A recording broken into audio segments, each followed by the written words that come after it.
पाकिस्तानची धडपड सुरू आहे। शिमला करारातून बाहेर पडण्याच्या विचारात पाकिस्तान असल्याचं कळतंय। पाकिस्तानच्या राष्ट्रीय सुरक्षा समितीची आज बैठक होणार आहे। 1972च्या शिमला करारातून बाहेर पडण्याचा पाकिस्तानचा विचार असल्याचं कळतंय। पाकिस्तानच्या परराष्ट्र खात्याची आज दुपारी 3:30 वाजता पत्रकार परिषदही आहे। त्यामुळे कोणता नक्की याच्यामध्ये निर्णय जाहीर केला जाईल हे पाहणं महत्त्वाचं असेल, कारण भारताने ज्या पद्धतीने सिंधू करार कुठेतरी स्थगित केलेला आहे आणि इतर जी कारवाई केली आहे त्याला प्रत्युत्तर पाकिस्तान देणार का हे तेव्हा कळेल। हा शिमला करार नेमका काय आहे याच्यावरती आपण एक नजर टाकूया।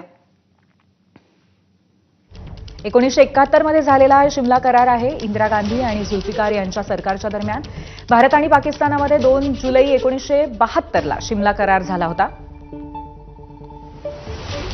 1971च्या युद्धानंतर दोन्ही देशात हा करार झाला होता। दोन्ही देशात शांततापूर्ण आणि सामान्य संबंध ठेवण्याच्या हेतूने हा करार करण्यात आला। सैन्य माघारी आणि युद्ध कैद्यांना सोडवण्यासाठी शिमला करार केला गेला।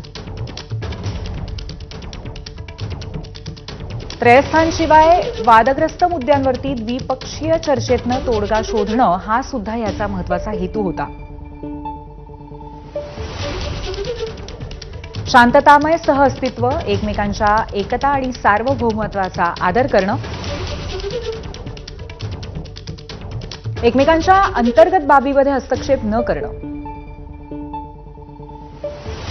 संघर्ष आणि वादाची स्थिती संपवणं, मैत्रीपूर्ण संबंध वाढवणं आणि प्रादेशिक शांतता निर्माण करणं।